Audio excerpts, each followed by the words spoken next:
आपने तो बीएससी तक पढ़ाई की है, आपने दवा कंपनी में काम किया, कभी आपको नहीं लगा कि आपको मेडिकल लाइन में जाना चाहिए, आपको डॉक्टर बनना चाहिए, एमबीबीएस की पढ़ाई सबसे बड़े डॉक्टर बाबा हैं, उनसे बड़ा कोई डॉक्टर नहीं है दुनिया के अंदर, पूरी दुनिया के अंदर उनसे बड़ा कोई डॉक्टर नहीं है। और वो जब वो लोगों को ठीक कर रहे हैं तो हमें क्या करने की जरूरत है? हमारे माध्यम से कर रहे हैं, हम तो कंपाउंडर हैं, डॉक्टर तो ऊपर वाले बैठे हैं। तो फिर डॉक्टर्स क्या कर रहे हैं, बड़े बड़े अस्पताल क्या कर रहे हैं? उनके लिए भी कृपा कर रहे हैं, अगर उनका कोई केस ठीक होता है तो भगवान ही तो ठीक करते हैं उसको। हमने ये भी सुना है कि कोई एक बच्ची थी जो मृत हो गई थी, आपने उसे जिंदा कर दिया। ये मतलब ये बहुत सारे लोगों के बीच की घटना है वो। और हम किसी चीज का क्रेडिट खुद नहीं लेते हैं, क्योंकि इंसान अगर सच में पूछा जाए तो इंसान कुछ नहीं कर सकता बिना ईश्वर की मर्जी के।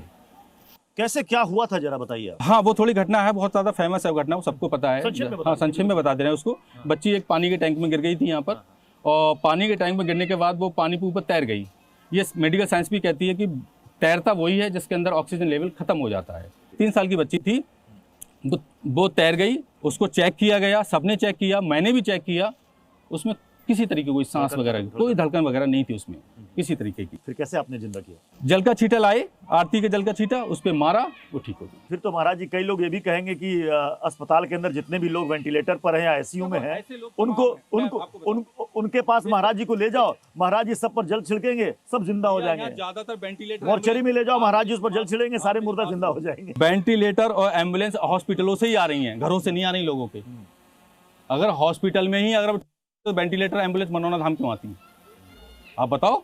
लेकिन या उनको बुलाने जा रहा है कोई? लेकिन कहते हैं ना कि जीवन और मृत्यु तो ईश्वर के हाथ में है। वही हमने बोला है, अगर आप किसी में प्राण फूक रहे हैं तब तो आप भगवान हो गए। फिर आप नहीं, हमने क्या बोला है कि कोई भी चमत्कार हम नहीं करते, ईश्वर करता है। हमें सिर्फ माध्यम बनाया है, बार बार उस बात को हम बोलते हैं और सभी वीडियो में बोलते हैं। ईश्वर ने हमें चुना है, यही हमारा सौभाग्य है। ये सुबह से आप भक्तों से मिलते हैं? ये हाँ, सुबह से ही मिलते हैं, सुबह से मिलना शुरू कर देते हैं 9-10 बजे से। मतलब कंटिन्यू, मतलब 24 घंटे में मुझे लगता है कि 15-16 घंटे। सबसे मेन चीज है कि ये जो भक्त आते हैं पूरे भाव के साथ आते हैं। कितनी भी ठंड हो आपको ऐसी संख्या मिलेगी, बरसात हो ऐसी संख्या मिलेगी। ये हमसे बहुत प्यार करते हैं। कहाँ से आए हो आप लोग? कहाँ से आए हो? ये इनके लिए फूल लेकर आए हो बाबा? अच्छा, महाराज जी के लिए फूल लेकर आए हो? अच्छा, दे दो। सब गुलाबी क्यों लाते हैं आपके लिए? गुलाब पसंद है? कितने लोगों को ऐसा था जो कि मतलब डेड थे आपकी नजर में और वो जिंदा हो गए? मतलब कोई संख्या नहीं इस तरीके की। और हमें पता भी नहीं है कितने लोग ठीक हुए हैं, कितने लोग, क्योंकि लोग दोबारा आके हमें बताते हैं कि महाराज जी हम आए थे वेंटिलेटर पे और आज हम ठीक होके आए हैं। बिल्कुल। जो तर्कशास्त्री या वैज्ञानिक हैं वो इसे नहीं मानते, वो कहेंगे कि ये अंधविश्वास। ज्ञानी तो सुनो, मैं आपको बताऊं, ज्ञानी ने तो भगवान राम को नहीं माना, कृष्ण को नहीं माना, जो आर्य समाजी हैं भगवान को नहीं मानते हैं, बौद्धिस्ट है वो नहीं मानते हैं। ऐसे आप कैसे आप वो कर सकते हो कि जब इंसान भगवान को नहीं मानता है तो एक इंसान को कैसे मान सकता है? हम भी नहीं चाहते आप हमें मानो। आपके घर में कोई बीमार होगा, आप खुद मनोना धाम लेके आओगे? हम एजुकेटेड हैं तो हम पाखंड को, आडंबर को दूर करने के लिए बैठे हैं। मतलब हम पाखंड, ईश्वर का जरिया है, केवल एक माध्यम है। उसने हमें चुना है, हमारे माध्यम से चमत्कार कर रहा है ईश्वर। अच्छा, ये मुझे बताइए, बड़ी इंटरेस्टिंग ये स्टोरी होगी, लोग भी जानना चाहेंगे कि ये जो कनेक्शन, ये ईश्वर के साथ आपका जो ये कनेक्शन बना या नेटवर्क बना, जो भी हम कहें, वो कैसे हुआ? कैसे आपको अचानक से आभास हुआ? ईश्वर से हम अनकंडीशनल लव करते हैं। अच्छा। और शुरू से किया है हमने। ऐसे तो कई लोग करते होंगे, कनेक्ट कैसे हुए? वो उसकी इच्छा, उसको जो पसंद आ जाए।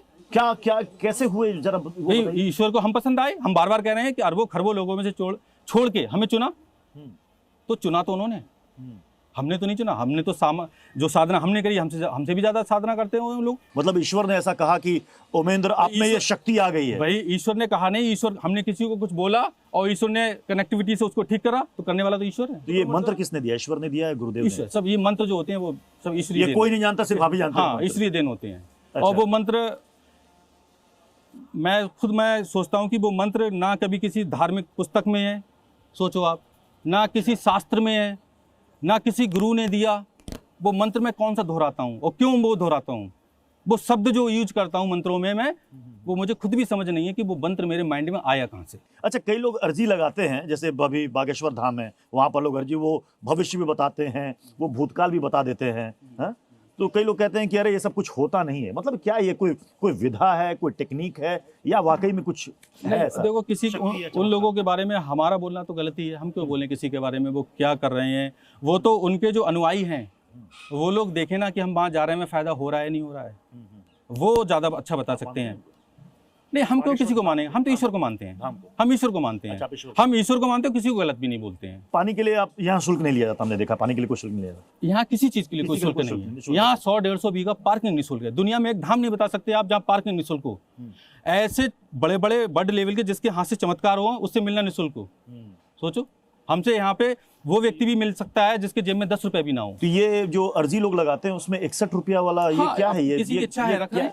अच्छा, हाँ, ये 61 रुपए वाला कॉन्सेप्ट क्या है? 61 रुपए का एक चलन होता है। आपको तो कई सारे भक्त जो आपके चमत्कार से, जैसा आप कहते हैं कि ठीक हो जाते हैं, तो आपको उपहार भी देते होंगे? हाँ, उपहार देते हैं। कोई हमारे लिए देसी घी लाता है, ठीक, कोई लड्डू बना के लाता है, कोई हमें वस्त्र लेके आता है, कोई माला लेके आता है, कोई घड़ी लेके आता है, तो उनका प्रेम है। ये आपका गेटअप बड़ा शानदार है। ये जितनी मतलब आपने खुद सोचा या फिर ये जितनी चमक धमक आपको दिख रही है, ये भी सब बाबा की है। ये भी बाबा की है? हाँ, ये उनकी कृपा की चमक धमक है। अच्छा, सब कुछ जो भी चमक धमक दिख रही है वो सिर्फ उनकी है। कई लोग सोशल मीडिया में ये भी कहते हैं ना कि बाबा बनने के लिए या बाबा दिखने के लिए थोड़ी सी मार्केटिंग भी बड़ी जरूरी होती है। ऐसा मुकुट पहन लो, त्रिपुंड लगा लो, ऐसे ये पहन लो। कई लोग कहते होंगे टीका लगा लो। शुरू में जब बाबा बनने का या महंत बनने का हमने निर्णय लिया, तो हमारे माइंड में एक चीज आई, जब किसी बच्चे को चुप कराना होता था तो उसे डांट के कहते थे चुप जा, बाबा आ जाएगा। तो हमने वो वेशभूषा नहीं रखी जानबूझ के, क्योंकि बच्चा देख के शोले फिल्म का डायलॉग, कोई बच्चा हाँ, चुप हो जा वरना गब्बर आ जाएगा। हाँ, बाबा आ जाएगा, बाबा पकड़ ले जाएगा तुम्हें, ये बोलते थे। तो हमने सोचा कि बच्चा बाबा से क्यों डरता है। ये बच्चों के लिए गेटअप आपने रखा है कि बच्चे आपके पास आ जाए, प्यार करें, प्रेम करें और उनको अच्छा लगे, अपनापन लगे। आपने शादी भी नहीं की? हाँ, शादी की नहीं और शादी करेंगे भी नहीं। हम कोई वो महाराज भी नहीं है कि हाँ, शादी ना करने के भी बहुत कारण हैं। यहाँ आप देख रहे हो हजारों की संख्या में भक्त लगे हुए हैं। अब हम शादी करेंगे तो शादी के बाद हमें अपने बच्चों का, अपनी पत्नी का ध्यान रखना पड़ेगा। ये एक तरीके से देखा जाए जिम्मेदारी से भागना नहीं होता, इसके लिए इनकी जिम्मेदारी ज़्यादा बड़ी है। कॉलेज में जब पढ़ रहे होंगे कभी किसी से प्यार व्यार हुआ था? हाँ हुआ था। हाँ, प्यार हुआ था। प्यार हुआ था? हाँ, प्यार हुआ था। तो वो लव एट फर्स्ट साइट था? आज उन सबकी शादियां हो चुकी हैं। अच्छा, और बच्चे हैं, बच्चे वो जिससे प्यार हुआ था उसकी शादी, उन पे बच्चे हैं, 2-3 वो भी आती हैं कि आपसे आते हैं, सब लोग, हाँ, सब लोग आते हैं। आज उनका जो भाव है हमारे प्रति चेंज हो गया। एक सामान्य सा उमेंद्र जो कॉलेज में पढ़ता है, प्यार भी होता है, फिर वो नौकरी भी करता है, आंदोलन भी करता है, फिर उसके बाद वो यहाँ आता है और अचानक से वो एक महंत और बाबा बन जाता है। देखो, ये सब चीजें पता है, किसी के जीवन में ये सब चीजें चलती हैं। आप किसी का जीवन, किसी महापुरुष का जीवन उठा के देखो। आप अगर किसी का जीवन उठा के देखोगे तो वो पढ़े भी होंगे, उन्होंने साइकिल भी चलाई होगी, उन्होंने सब काम किए होंगे, बचपना भी गुजारा होगा। तो ये कोई ऐसा स्पेशल हमारा साथ हुआ है कि भाई हमारे साथ कुछ ऐसा अचानक सा हो गया है। जिसको परेशानी होती है, ठीक है, वो ऐसी जगह जाता है और जब उसको लाभ मिल जाता है उसके लिए वो सब कुछ होता है।